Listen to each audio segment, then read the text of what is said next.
kita akan melanjutkan paparan kedua.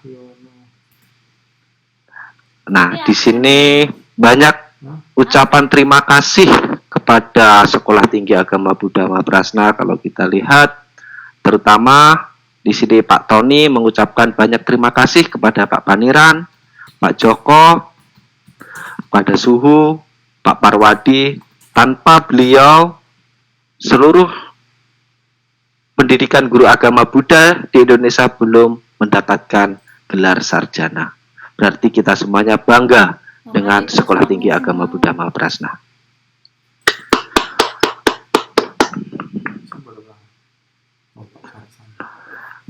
Untuk selanjutnya kita akan melanjutkan, yaitu narasumber yang kedua, yaitu tidak kalah menariknya dengan paparan beliau, yaitu Bapak Dr. Joko Santoso, Sarjana Agama Magister Manajemen. Beliau adalah Wakil Ketua 6 DPW Indonesia Hebat Bersatu di Kalimantan Tengah. Ini profil beliau.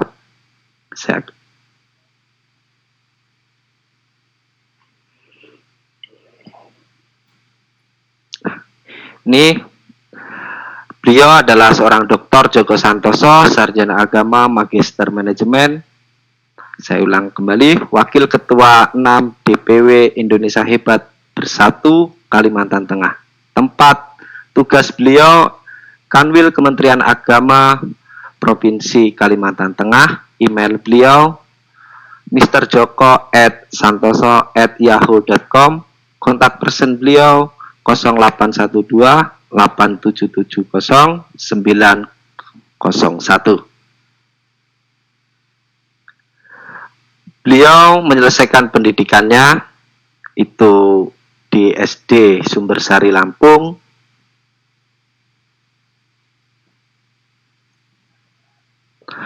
SMP Negeri Lampung, SMA Negeri 1 Batanghari Lampung, S1 Sekolah Tinggi Agama Buddha Mahaprasna Jakarta, dan S2 Universitas Terbuka di Pangkalaraya. Ini karir beliau sebagai tim percepatan pembangunan Kalimantan Tengah di bidang pembangunan sumber daya manusia dan kepemudaan. Sebagai Wakil Ketua 6 DPW Indonesia Hebat Bersatu atau IHB Kalimantan Tengah, beliau juga pernah menjabat Ketua RT 05 selama 7 tahun, Kementerian Agama Provinsi Kalimantan Tengah, bagian perencanaan urusan dan pendidikan agama dan keagamaan Buddha sampai sekarang. Saya doakan beliau sudah menjabat sebagai Ketua RT, mudah-mudahan 2 tahun ke depan beliau menjadi gubernur dan menjadi presiden. Amitofo, Pak Joko, semoga sukses. Mari kita sambut paparan beliau.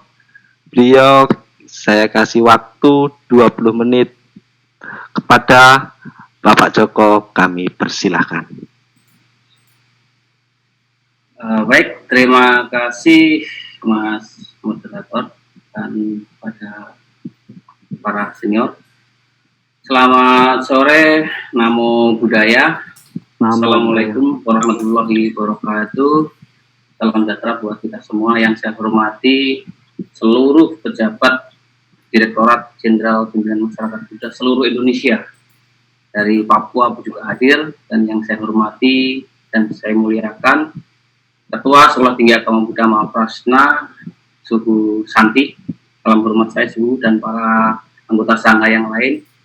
Yang saya hormati juga para Bapak Ibu. Ini ada sahabat-sahabat saya, Pak Haji Mahmud, Amir Mahmud, itu beliau adalah anggota DPR Kabupaten Barito Utara. Juga ada Bu Filiali, Kepala Dinas Pemberdayaan Perempuan. Ada Bu Arniwati juga Kepala Dinas.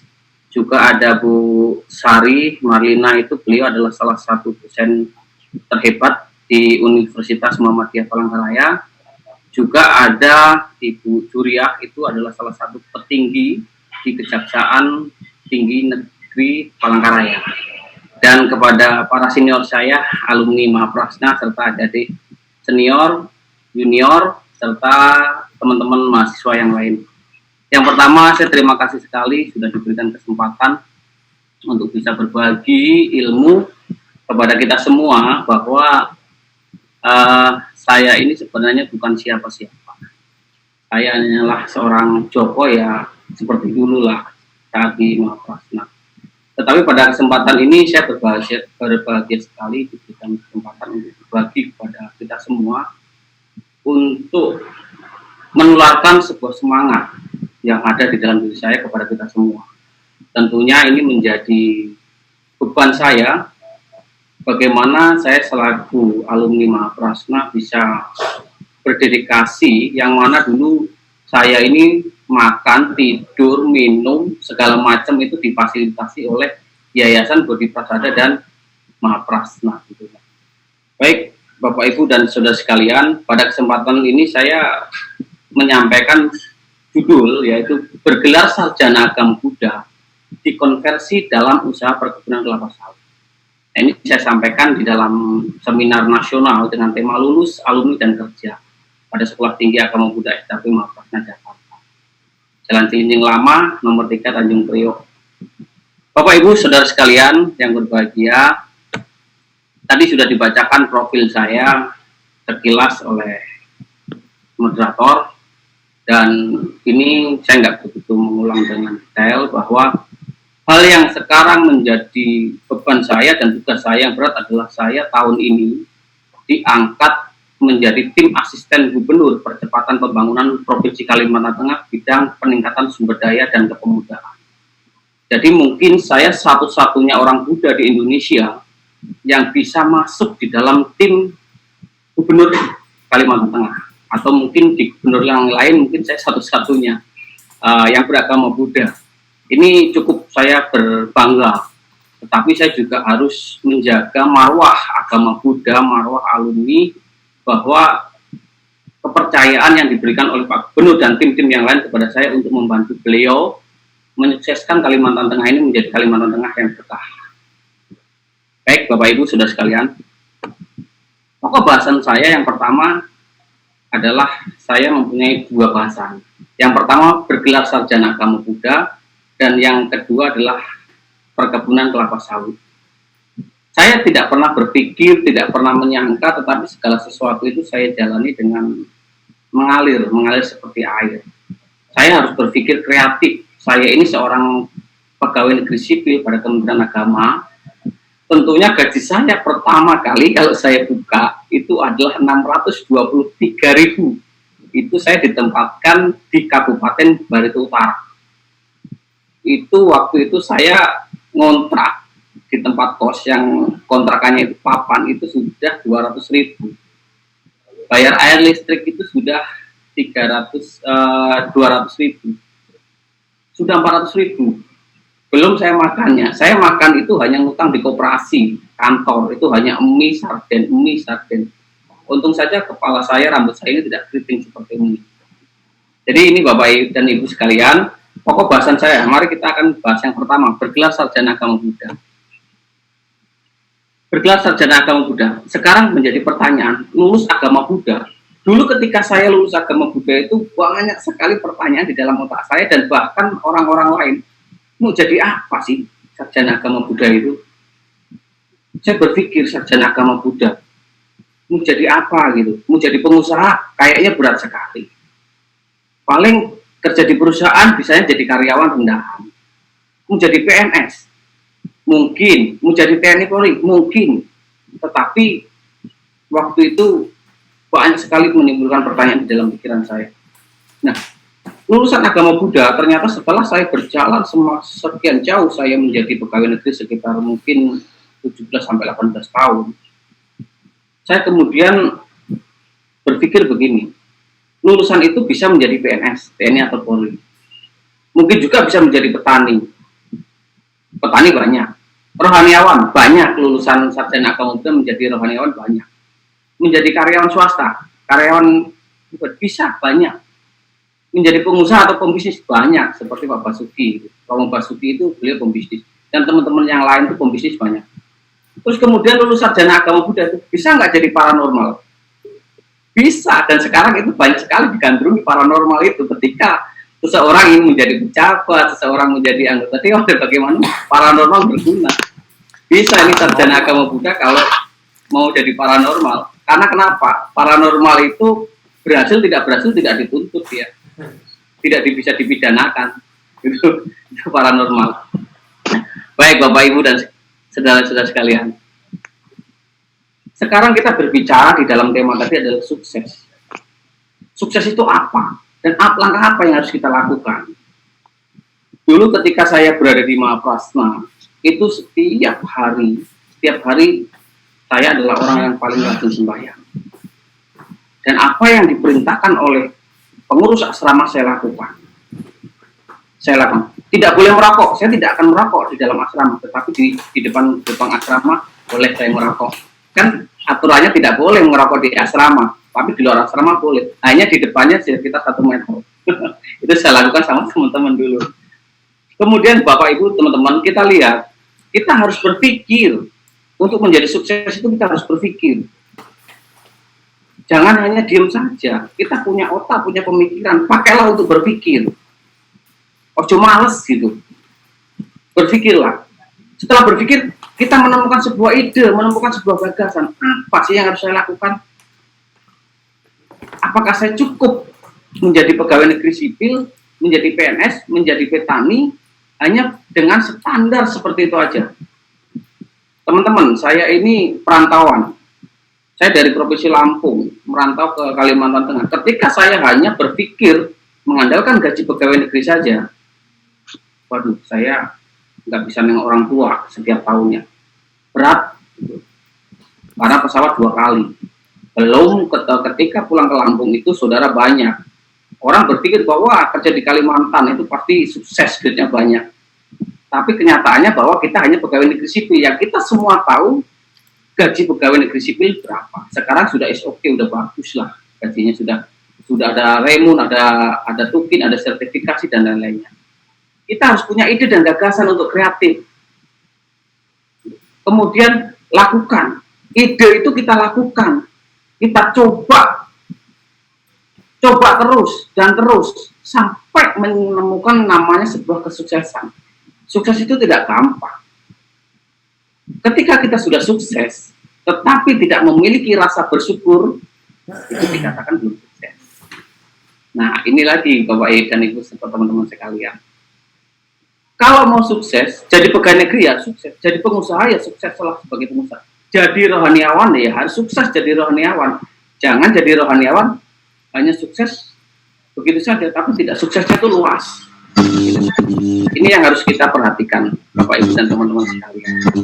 Para senior saya dan para adik kita. Kalau senior mungkin sudah sangat luar biasa ya. Tapi ilmu ini saya hanya berbagi kepada kita semua. Yang baik nanti bisa dijalankan. Oke, sekarang kita berpikir karir. Karir itu harus didukung dengan apa sih? Karir itu yang pertama kita education atau pendidikan. Kita harus punya pendidikan, minimal pemahaman, pengertian, ilmu. Ya, nah, kalau kita tidak punya apa-apa, pendidikan nggak punya segala macam, bagaimana karir kita bisa bagus? Kedua, kita harus punya nilai-nilai atau martabat. Lulusan sarjana agama Buddha itu sudah mempunyai nilai plus. Kenapa saya katakan nilai plus? Karena satu, bekal moralitas baik, pengetahuan agama baik. Tentunya tingkat kepercayaan orang atas kejujuran, atas kesemangatan itu lebih. Jangan takut ketika kita bergelar sarjana. Wah, Pak Joko itu sarjana SAI, sarjana alam gaib. Kenapa? Karena yang diurusi adalah surga dan neraka, kerjanya di Kementerian Agama. Ya apa-apa, enggak apa-apa. Tapi itu sebuah nilai plus. Terus kemudian karir itu juga didukung oleh penglihatan. Penglihatan ini artinya adalah penglihatan secara tajam kepada peluang-peluang di mana kita bisa meningkatkan karir kita. Jangan kita hidup atau jadi karyawan, nanti untuk menjadi pejabat, kita mendekati, kita menjilat, jangan. Kita harus punya daya jual. Untuk meningkatkan karir kita punya daya jual. Ini loh kemampuan saya. Kalau saya diperlukan, silakan Bapak boleh pakai saya. Tapi mohon maaf, saya bukan orang penjilat. Jadi kualitas kita yang kita tunjukkan, kita berikan. Itu untuk menunjang karir kita. Penglihatan yang tajam, peluang-peluang yang bagus. Banyak peluang bisnis, peluang ini banyak. Kita lihat, penglihatan kita tajam untuk menunjang karir kita. Kemudian, kreatif. Banyak sekali orang pintar, tapi tidak kreatif. Banyak orang kaya, tapi tidak kreatif. Banyak lulusan sarjana agama Buddha, tapi belum kreatif. Nah, sekarang inilah kreatif. Apapun pekerjaan kita, dimanapun kita bekerja, mau jadi PNS, TNI, Polri, mau jadi petani, mau jadi pengusaha, bahkan mau jadi paranormal pun kita harus kreatif. Bagaimana kita jadi paranormal kalau nggak kreatif? Bagaimana kita mendapatkan pasien? Kreatif itu penting. Kreatif itu penting gitu. Ada satu teman saya, mungkin ini Pak Eko ini sebagai penyelenggara hadir. Beliau ini kreatif saya lihat. Kenapa? Karena selain beliau itu pejabat, beliau juga profesinya sebagai tukang bunga. Ternyata omsetnya luar biasa per bulan. Nanti kalau mau prasna wayangan, jangan lupa beliau disenggol. Tuh, penyelenggara Papua itu Mas Eko itu. Beliau itu adalah bos bunga, luar biasa sekali. Beliau mengimpor ke Jakarta, ke mana-mana. Jangan lupa nih nanti panitia senggol beliau itu, ya kreatif. Juga sekarang ada banyak alumni terutama di Kalimantan Tengah ya saya lihat. Itu kalau alumni Mahaprasna Kalimantan Tengah itu sukses. Kenapa saya katakan sukses? Satu, ada yang menjadi pengusaha minyak di Pangkalan Bun, itu adik kelas kita jauh. Terus kemudian ada yang jadi pengusaha sama perkebunan sawit juga, seperti saya saya bimbing. Akhirnya beliau mau, Pak Supriyono itu angkatan pertama, alumni pertama. Nah, banyak sekali kreativitas yang harus kita lakukan. Jangan hanya berpangku tangan, apalagi kita sudah merantau, kalau kita tidak berpikir cerdas, berpikir kreatif, pasti ketinggalan. Ya. Kemudian, kita harus punya sebuah tujuan. Goalnya apa sih? Yang mau kita lakukan ini goalnya apa? Nah, kalau kita sudah punya pendidikan, punya nilai-nilai, punya penglihatan, punya kreatif, tapi kita tidak tahu bahwa dia sukses secara irasional, sukses juga secara rasional, sukses secara batin juga. Jadi jangan pernah menyerah, jangan pernah takut, gitu. Kemudian kita punya skill, kemampuan, itu tidak jauh beda dengan kreativitas. Nah, inilah untuk menunjang karir kita, teman-teman semua, bahwa wes toh, nggak apa-apa lah. Saya selalu berpikir begini, Pak Joko, PNS kenapa nggak mengejar karir? Loh, saya bilang begini, karir itu nggak usah dikejar. Yang penting kita tunjukkan kualitas kemampuan kita, pasti itu akan dapat. Karma itu tidak akan pernah salah, karma itu tidak akan pernah meleset, tidak akan pernah tertukar. Itu menjadi prinsip saya. Dan mungkin kita semua akan berpikir seperti itu. Jadi ketika kita sudah punya satu pegangan dengan kuat, itu luar biasa buat kita. Dan paling penting saudara dan teman-teman sekalian, ketika kita berada di minoritas, jangan pernah kita selalu membicarakan soal keyakinan kepada orang lain, keyakinan kita, karena itu akan jadi masalah. Lebih baik kita bicarakan yang umum saja. Karena kita mau usaha, ketika kita sudah membicarakan keyakinan kita, keyakinan waduh, itu nggak akan jadi orang gagal. Kita bicarakan yang umum dan kita berikan yang terbaik buat orang lain. Kita tunjukkan bahwa kualitas lulusan agama Buddha itu luar biasa, is the best. Itu yang paling penting ya. Oke, sekarang itu sekilas pembahasan tentang lulusan sarjana agama Buddha ya. Sekarang saya pokok bahasan yang kedua, yaitu perkebunan kelapa sawit mandiri. Ini bukan perusahaan ya, tetapi perkebunan kelapa sawit mandiri yang saat ini saya bimbing. Dan mungkin nanti bisa menjadi inspirasi buat teman-teman semua. nggak hanya di Kalteng, tetapi di seluruh Indonesia. Oke, sekarang tadi saya sebutkan di atas bahwa lulusan sarjana agama Buddha itu bisa menjadi beberapa pekerjaan. Nah, ini yang saya mau bahas adalah ini adalah petani dan pengusaha atau bisnis. Artinya petani ini saya konversi juga kepada pengusaha atau bisnis. Saya saat ini sebagai pendukung untuk pekerjaan saya, biar saya bisa tengok orang tua ke Lampung, bisa jalan-jalan, itu saya harus punya usaha.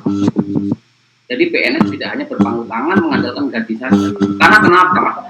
Ketika PNS mengandalkan gaji,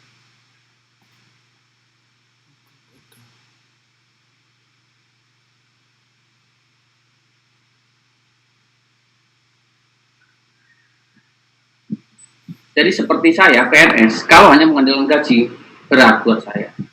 Jadi saya harus berpikir kreatif seperti yang disebutkan tadi, yaitu saya memilih menjadi petani kelapa sawit. Nah, petani kelapa sawit ini kita nggak bisa main-main, kita harus butuh keseriusan. Oke, yang pertama, apa yang harus dimiliki dalam usaha perkebunan kelapa sawit? Yang pertama, kita memiliki pengetahuan. Mungkin nggak sarjana agama Buddha memiliki pengetahuan kelapa sawit? Mungkin. Kenapa? Sekarang zaman modern, zaman milenial, sudah ilmunya sudah ilmu langit. Artinya segala sesuatu pengetahuan itu bisa kita dapat, bukan hanya dari dosen, tetapi dari Google, dari YouTube kita bisa lihat bagaimana cara berusaha dengan baik. Pengetahuan, belajarlah di situ. Yang kedua, keseriusan. Kita serius nggak sih dalam berusaha itu? Kalau tidak serius, nonsen akan berhasil. Tidak mungkin itu, teman-teman. Yang ketiga, maaf. Yang ketiga, kita punya modal atau modal dan relasi.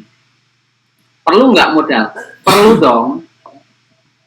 Modal itu sangat perlu. Kenapa? Karena modal ini adalah modal yang pertama untuk kita membuat perkebunan sawit. Tapi bagaimana modal ini, modal kecil kita bisa manajemen. Kita punya perkebunan sawit. Seperti pengalaman saya modal kecil, saya pinjam uang di bank. Saya cari lahan yang sangat murah. Saya beli, hutan itu saya beli. Saya buka bertahap. Saya buka lagi bertahap. Akhirnya saya cinta di situ. Cinta di perkebunan sawit. Kemudian kita juga harus memiliki relasi. Kita bisnis itu kalau enggak, kita menjadi petani, pengusaha kalau tidak punya relasi, nonsen kita akan berhasil. Relasi kita ini bukan hanya kepada orang yang lebih tinggi, tetapi relasi kita satu pekerja, banyak koneksi kepada para pekerja kita. Kemudian teman-teman kita, banyak sekali. Jadi itulah yang harus kita bangun relasi. Kemudian kita juga harus punya manajemen yang bagus. Sebuah usaha itu kalau tidak ada manajemen yang baik akan kacau. Inilah yang harus kita lakukan di dalam usaha. Mungkin bukan hanya perkebunan kelapa sawit, tetapi usaha-usaha yang lain seperti narasumber yang nanti Pak Basuki itu. Beliau pasti punya manajemen yang bagus bagaimana beliau mengelola usahanya. Oke, Pak Joko, 2 menit lagi waktunya, Pak ya. Oh baik, terima kasih. Saya kalau udah ngomong ini panjang kali lebar nih. Mohon maaf ya. Baik, ini saya akan percepat.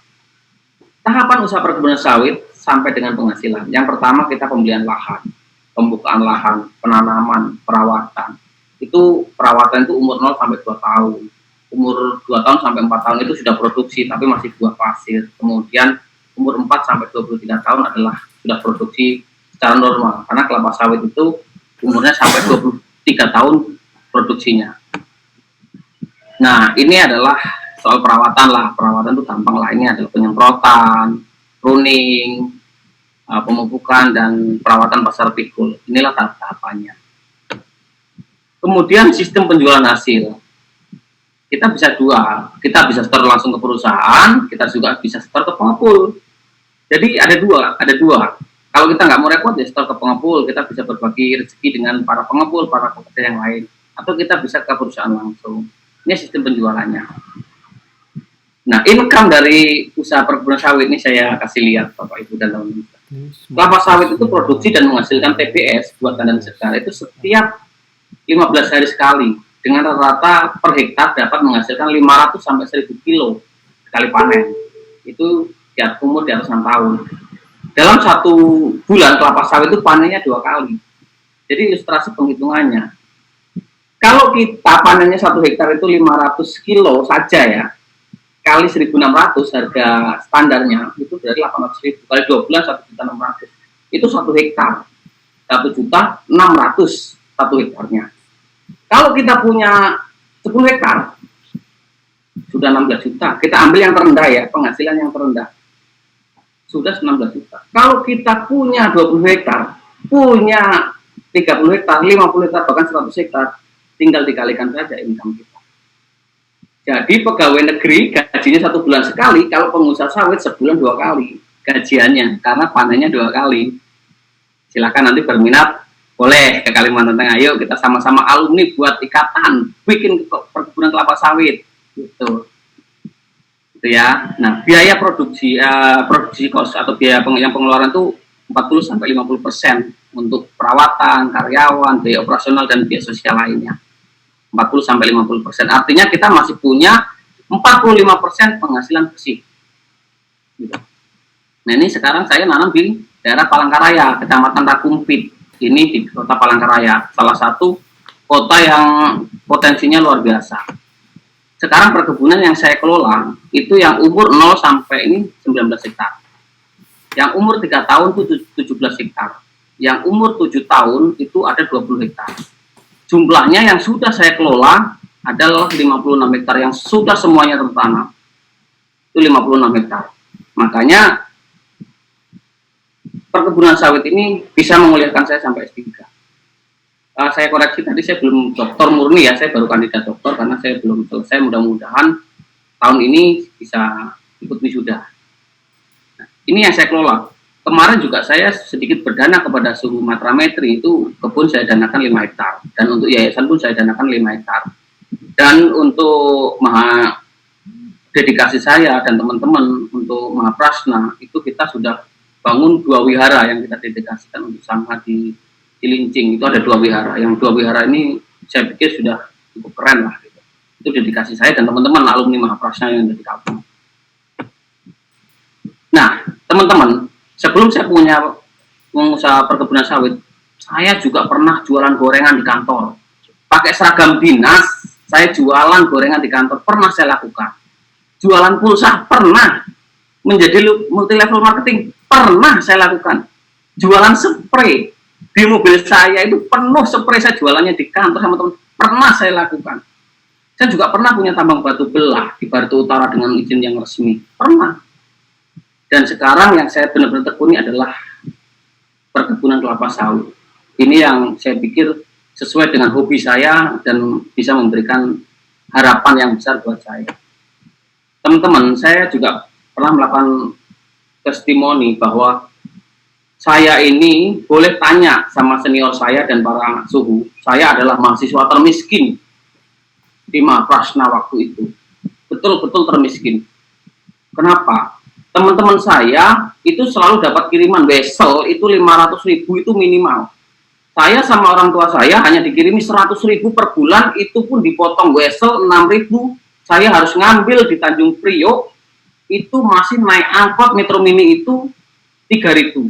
Jadi saya bersih itu 90.000 untuk 1 bulan. Saya nggak bisa, hanya bisa meneteskan air mata waktu itu. Saya beli baju ya teman-teman, beli baju itu kalau saya ingat 13.000 saya. Saya beli baju 13.000. Teman-teman saya beli baju udah di atas 200.000 punya, handphone saya nggak punya. Itulah yang menjadi motivasi saya untuk bekerja, untuk serius, supaya saya bisa sukses. Minimal hidup saya itu tidak merepotkan orang lain. Minimal hidup saya itu bisa menjadi contoh buat yang lain. Bahwa saya dari keluarga yang sangat sederhana, bisa hidup seperti ini. Bahkan saya bisa memiliki pendidikan yang sampai gelar S3. Itu yang saya lakukan, teman-teman. Dan kesuksesan itu bukan dari mana kita berasal, tapi dari mana kita memulai. Itulah yang menjadi prinsip saya. Terima kasih, selamat sore, namo buddhaya, assalamualaikum warahmatullahi wabarakatuh.